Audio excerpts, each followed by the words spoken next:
सर्वकल्याणकारिकं प्रधानां सर्वधर्माणां जैनं जयतु शासिनं जैनं जयतु शासिनं जैनं जयतु शासिनं।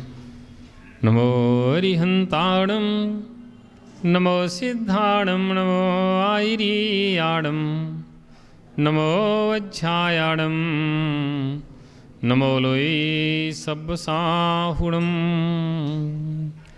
जब बोलिए अनंतानंत सिद्ध परमेष्टि भगवान की, जब बोलिए आदि ब्रह्मा आदिनाथ भगवान की, जब बोलिए श्री शांतिनाथ भगवान की, जब बोलिए मंदिर जी की मूलायक चंद्रप्रभु भगवान की, जब बोलिए चिंतामणि पार्श्वनाथ भगवान की। आप ऐसे बोलो जब थक गए हो। थक गए क्या? पूजा करना पड़ती है, प्रवचन सुनना पड़ते हैं, इतने सारे काम करना पड़ते हैं, महाराज आके बैठ जाते हैं, सुनना तो पड़ेगा ही।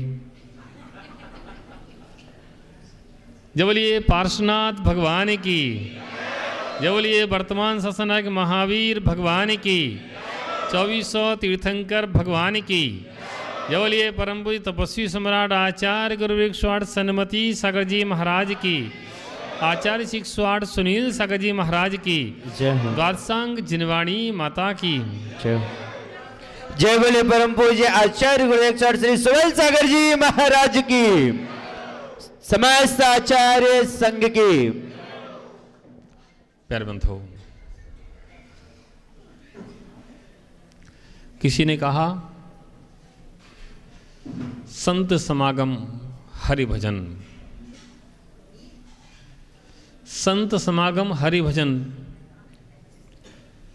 ये दो वस्तुएं दुर्लभ हैं। अगर साधुओं का समागम और भगवान का भजन यानी भक्ति, ये दो वस्तुएं दुर्लभ हैं। कहना चाहिए चिंतामणि रत्न है। ये वस्तुएं नहीं, ये दो चीजें नहीं, ये चिंतामणि रत्न है। लेकिन इनकी कीमत तो जानने वाले ही करते हैं। संसार में बहुत लोग होते हैं, लेकिन सब लोग नहीं जानते, वो कांच के टुकड़े जानते हैं। बिरले होते चिंतामणि रत्न की पहचान जानते हैं। जौहरी हर कोई नहीं होते हैं, सब्जी बेचने वाले तो बहुत मिल जाएंगे। प्यारे बंधुओं, जौहरी बनो। जिन शासन हमें सिखाता है हम जौहरी बने। जिन देवशास्त्र गुरु का हमें सानिध्य मिल रहा है वे हमारे लिए इच्छित फल के देने वाले हैं।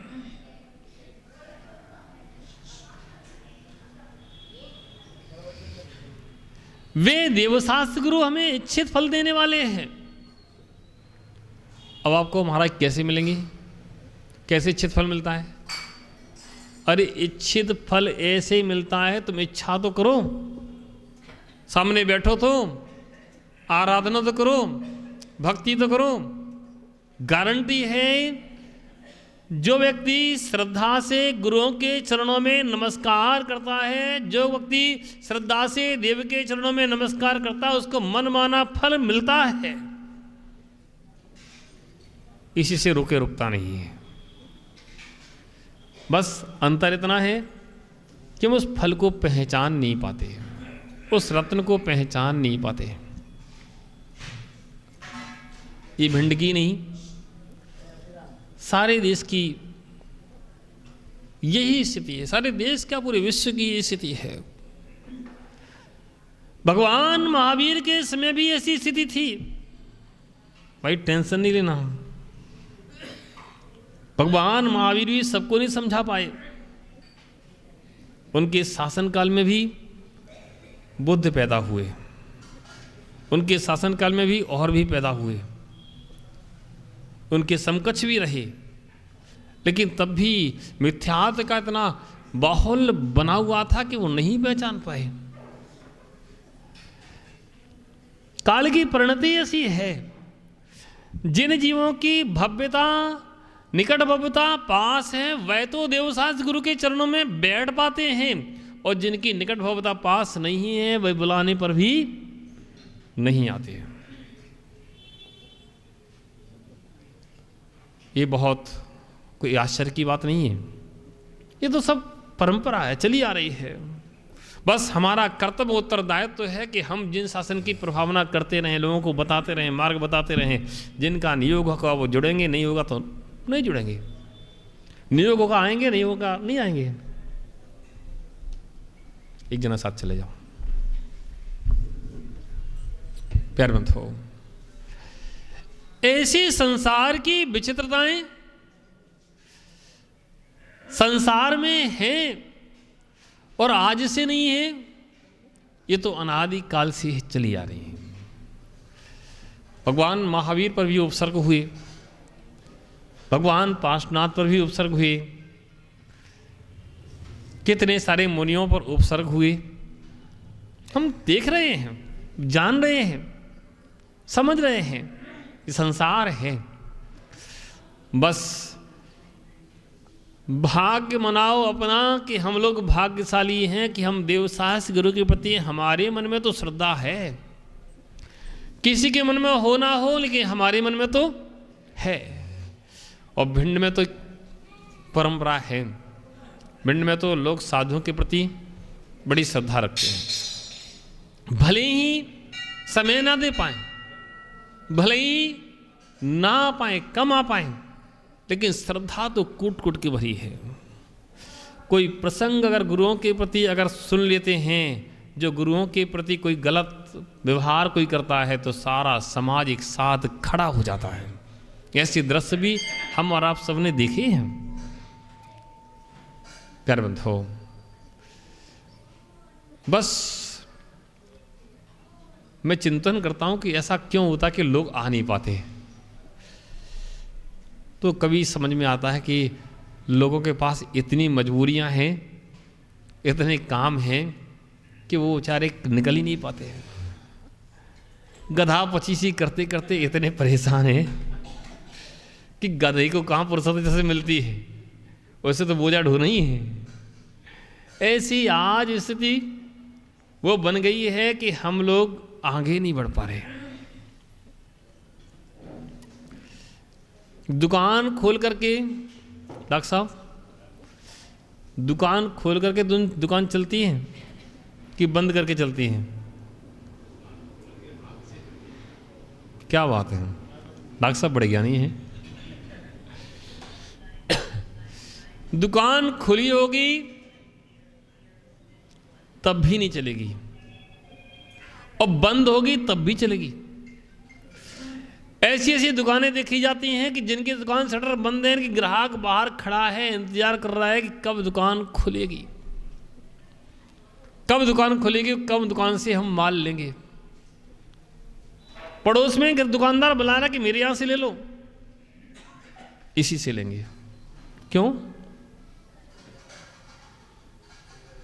क्यों ऐसा क्यों? बच्ची लाल जी, और बच्ची लाल जी बैठे यहां, इनकी दुकान ऐसी चलती है। दिल्ली में 10 दुकानें हैं और ये यहां बैठे हैं। 10 होंगी, 11 होंगी, पता नहीं कितनी है। ये कहते हैं हमारा हमें ही नहीं पता कितनी दुकानें हैं, और सब दुकानें चल रही हैं, चलाने वाले चला रहे हैं, और बच्ची लाल जी दान कर रहे हैं। ये सब पुण्य का खेल है।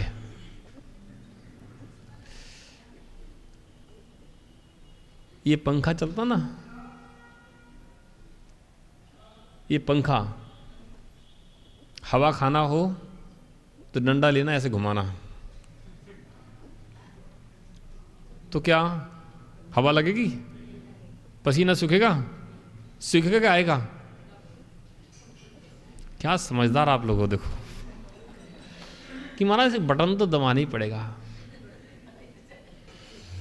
बटन क्यों दबाते हैं? कि करंट का तार जुड़ जाता है। जब तक करंट का तार नहीं जुड़ता है तब तक वह, जब तक करंट का तार नहीं जुड़ता है तब तक वह पंखा नहीं चलता है, और करंट का तार जुड़ने पर पंखा चलने लगता है और आराम से तुम बैठ करके हवा खा लेते हो।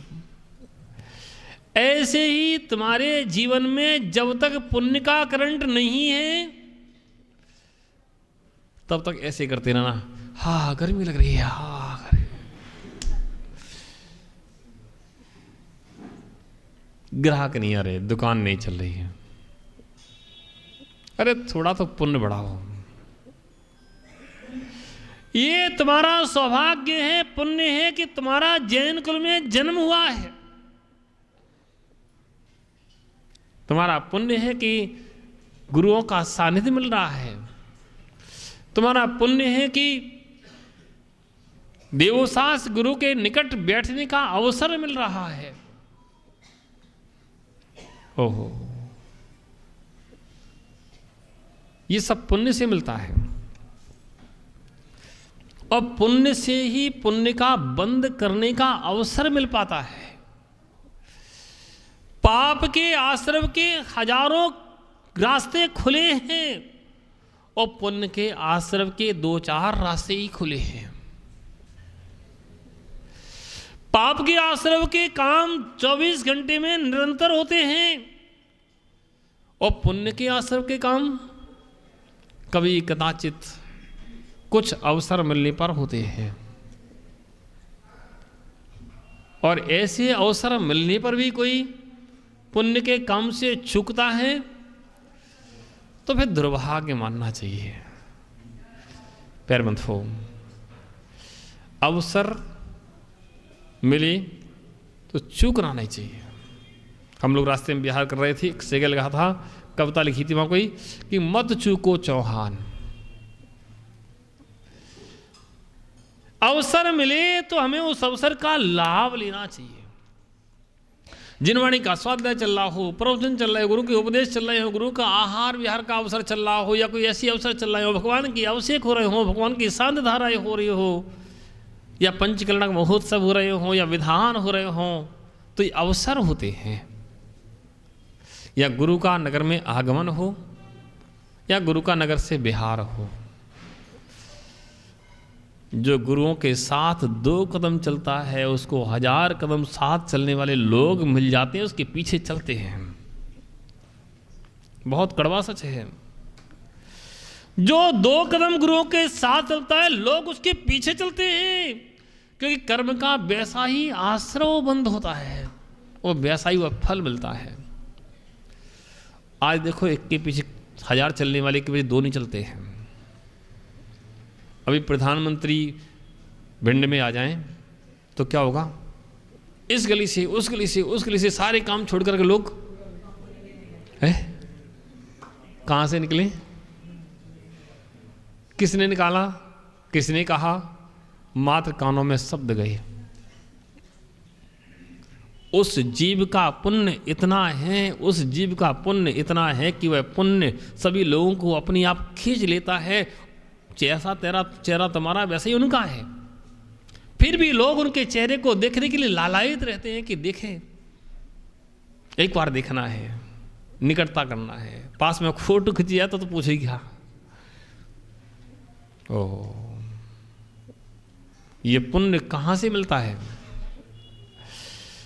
जो 2 कदम साधुओं के साथ चलता है, लोग 100 कदम 1000 कदम लाख कदम उसके साथ चलते हैं, उसके पीछे चलते हैं, उसको देखना चाहते हैं।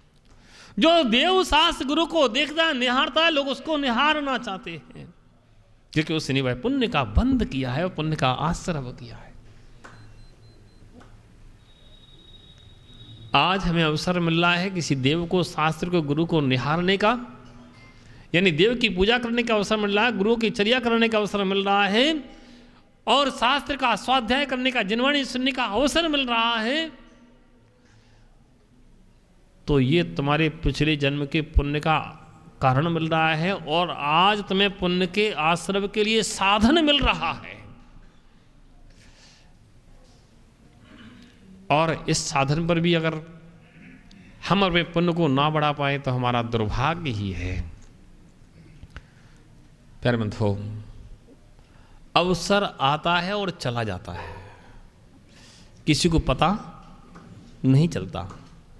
एक जगह एक व्यक्ति गया, एक ऑफिस में किसी के, उसकी एक तस्वीर टंगी थी, चित्र बना था कोई।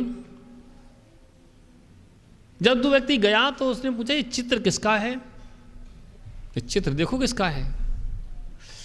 चित्र ऐसा था कि पीठ तो दिख रही थी, चेहरा नहीं दिख रहा था, पीछे का चित्र था।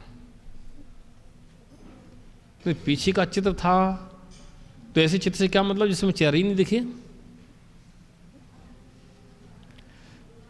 पूछे क्या है, किसका चित्र है। उस ज्ञानी पुरुष ने कहा कि भाई ये अवसर का चित्र है, कि अवसर आता है, अच्छा अवसर आता है तो दिखाई नहीं देता, जब निकल जाता है तब पीठ लोग देख पाते हैं कि आया था और चला गया। आया था, उसका चेहरा किसी ने नहीं देखा, चेहरा तो बिरले ज्ञानी पुरुष देख पाते हैं और पीठ दुनिया देख लेती है। प्यारे बंधुओं, जो चेहरा देखना समझ जाते हैं, यानी जो चेहरा देखना समझ जाते हैं, यानी जो पहचानना, अवसर को पहचानना सीख लेते हैं, वे ही महान पुण्य का आश्रव बंद कर पाते हैं, अन्यथा तो सब पिस ही रहे हैं। प्यारे बंधुओं, ये परंपरा तो अनादिकाल से चली आई है। कोई बात नहीं, तुम दूसरों की परवाह नहीं करना बॉबी भाई, दूसरों की परवाह नहीं करना, तुम तो सेवा करते रहना। हम तो सही कह रहे हैं बिल्कुल, दूसरों की परवाह नहीं करना। जिनका पुण्य होगा वो साथ में चलेंगे और जिसका पुण्य नहीं होगा वो बुलाने पर भी नहीं आएंगे। बस प्रेरणा देते रहना, मार्ग बताते रहना, चलते रहना, लोग पुण्यशाली होंगे, आ जाएंगे। प्यारे बंधुओं, बहुत अच्छी बात है। बहुत दिन हो गए थे, पर्यटन मंदिर दर्शन किए थे, यानी आज फिर दर्शन करना है और नियोग बन गए। और आज गे सागर जी महाराज भी आज के दिन आ गए। कल ही सूचना मिली कि गे सागर जी आ रहे, तो मुझे बड़ी खुशी हुई कि दिल्ली में बड़े गांव में मिलन हुआ था, बहुत अच्छा लगा था, सरल स्वभाव है। वो आज पुनः अवसर मिल गया मिलने का। बस आप लोगों को निवेदन करना चाहिए कि महाराज आप और रुको। अब कहें कैसे, अपने पास समय हो तब तो लेकिन कोई बात नहीं, 1 घंटे का अवसर, आधे घंटे का अवसर हमको निकालना चाहिए। और भगवान की वाणी अगर साधु के मुख से मिलती है तो हमें लेना चाहिए। विनय सागर जी महाराज सब जिन शासन की प्रभावना में लगे हैं, जिन शासन की प्रभावना कर रहे हैं, आदि सागर जी महाराज आज आए हैं, कल आए थे और साथ में रहे, अभी थोड़े से गए हैं। कहने का तात्पर्य है कि सब साधु इस भिंड नगर में आते हैं और चले जाते हैं, और पुण्यशाली लोग दर्शन करके लाभ ले लेते हैं, और जिनका पुण्य नहीं होता है वह लाभ से वंचित रह जाते हैं। हमें अवसर का लाभ जरूर लेना चाहिए। बड़े गांव में हमारा मिलन हुआ था, बहुत अच्छा नियोग संयोग रहा, सरल स्वभाव रहा। तभी इनको निकलना था सम्मेद शिखर के लिए, लेकिन कुछ कारण फंस गए, तब नहीं निकल पाए। फंस जाते हैं क्योंकि साधुओं के लिए हर व्यक्ति बुलाना चाहता है, तो दिल्ली में आसपास क्षेत्रों में उनको रहना पड़ा। कोई बात नहीं, अब सम्मेद शिखर में नहीं, सराक क्षेत्र में पंचकल्याणक हैं जिसके लिए जा रहे हैं, क्योंकि वह क्षेत्र अविकसित क्षेत्र है और अछूता है। लोग उस क्षेत्र में कम जाते हैं, साधु उस क्षेत्र में कम जाते हैं, तो प्रभावना नहीं हो पाती है। बाकी श्रावक बड़े चर्यावान हैं। अब गे सागर ने जिम्मेदारी ली है कि उस क्षेत्र को अब हम देखेंगे। बहुत अच्छी बात है। हम लोगों को भी ऐसे क्षेत्रों के विकास में, ऐसे लोगों के लिए, धर्म प्रभावना के लिए अपने तन मन धन से पूर्ण सहयोग करना चाहिए, क्योंकि अपने लोग अगर अपने साथ हम नहीं जोड़ पाएंगे तो हम कैसे आगे बढ़ेंगे। अभी चर्चा हुई थी, तुम्हारे क्या नाम उनका, अध्यक्ष नाम है? नहीं, जो जैन, नहीं जैन समाज के वो है ना, क्या नाम है जैन के, वो हाँ जम्बू प्रसाद जी। जम्बू प्रसाद की चर्चा हुई तो बता रहे थे कि महाराज सराक क्षेत्र में इतने जैन हैं जितने अपने पूरे भारत में गिनती में हम दिखाते हैं, उतने सराक क्षेत्र में अकेले हैं। हाँ, बिहार, बंगाल, उड़ीसा, सराक क्षेत्र में, झारखंड में इतने सराक हैं कि पूरे भारत में हम दिखाते हैं 45-50 लाख, 90 लाख सराक जैन हैं। सबसे बड़ी संख्या सराक जैनों की है। अब सोचो,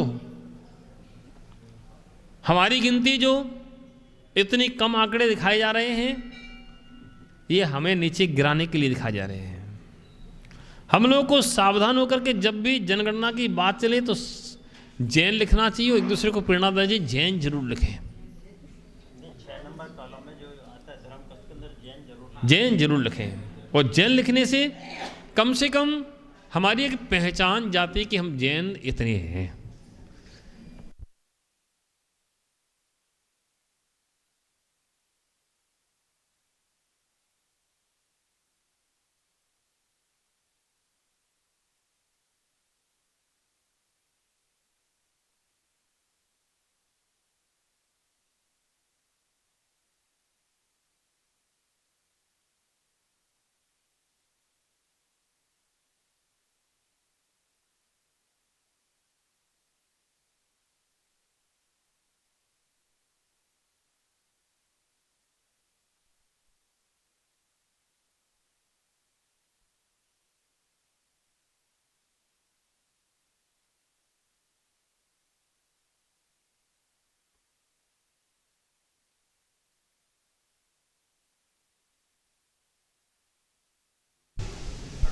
ओम ओम ओम। जब हम कमजोर होते हैं, कोई व्यक्ति कमजोर है तो उसको हर व्यक्ति दबाना चाहता है, इसलिए संख्या बल भी अपना हमें कायम रखना है। आज भिंड में इतनी जैन समाज है, मैं कहता हूं बस एक कमी मैं महसूस कर रहा हूं कि सूत्र में नहीं बंधे, मोती बिखरे हुए हैं।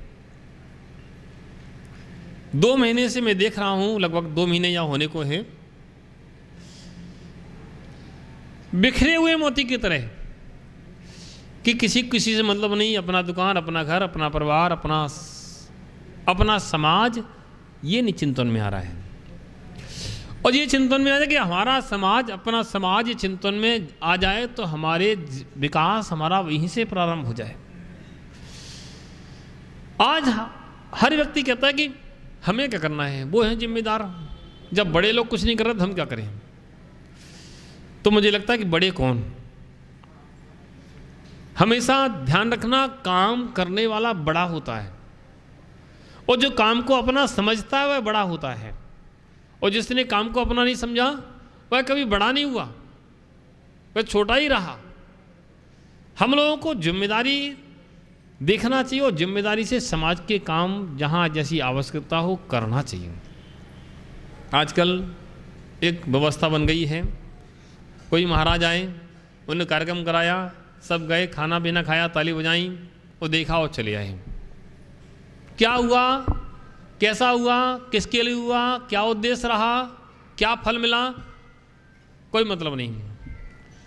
जब तक हम अंदर से इस बात को नहीं समझेंगे इसका मतलब क्या है, तब तक उसका लाभ नहीं है।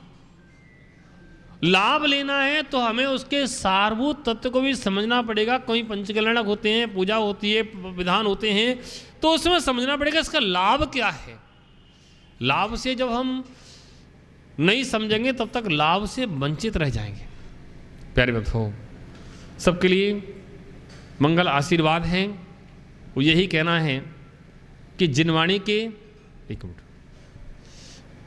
के प्रचार में, जिन शासन के प्रचार में, जिन शासन को आगे पहुंचाने में हम लोग हमेशा ये विचार करें कि हम कुछ करें। जब सोचते हम कुछ करें तो आगे बहुत सारे रास्ते अपने आप खुल जाते हैं। देखो, अब पंचकल्याणक कहाँ पर हैं? कुछ लोग हमसे कह रहे हैं महाराज हमने सुना पंचकल्याण भिंड में ही हो रहे हैं। हमने कहा अभी तक तो नहीं, लेकिन आगे अगर ऐसा होगा तो हो सकता है, कह नहीं सकते, लेकिन अभी तक तो नहीं है। 28 तारीख को हमारा यहाँ से संभवतः बरासों के लिए बिहार होगा और बरासों तैयारियाँ चल रही हैं। लगभग डेली की 300-400 ट्रॉली रोज़ उसके अंदर जाती हैं। मैदान का समतलीकरण चल रहा है और लगभग 1 तारीख तक वह पूरा हो जाएगा और 1 तारीख को वहाँ टेंट का लगना प्रारंभ होगा। सारे काम चल रहे हैं, सबकी व्यवस्थाएं सुचारू रूप से बनाई जा रही हैं और सब लोग लगे हैं, करने वाले काम कर रहे हैं। बस आप तो भाव बनाओ कि वह दिन कब आए कि हम भी उस महान आयोजन को देखें, उस 16 मार्च को होने वाले उस महान शिलान्यास को हम देखें कि इतने सारे लोग एक साथ शिलान्यास में शामिल होकर कैसे शिलान्यास करते हैं। और एक बात और कह दें, मुझसे लोग कह रहे हैं महाराज ये पास किस लिए दिए जा रहे हैं? ये पास एक बहन जी के पास हैं, नहीं, पास किस लिए दिए जा रहे हैं? पास सिर्फ व्यवस्था के लिए दिए जा रहे हैं, व्यवस्था भंग ना हो। कोई बात नहीं, क्योंकि उस दिन बहुत सारे लोग बाहर से आने वाले हैं। दिल्ली से भी आ रहे हैं, आगरे से भी आ रहे हैं, फिरोजाबाद से भी आ रहे हैं, कलकत्ते से भी आ रहे हैं और लखनऊ से, बहराइच से और आसपास के तो आएंगे ही, और भोपाल से, अकोदिया, आष्टा, सीहोर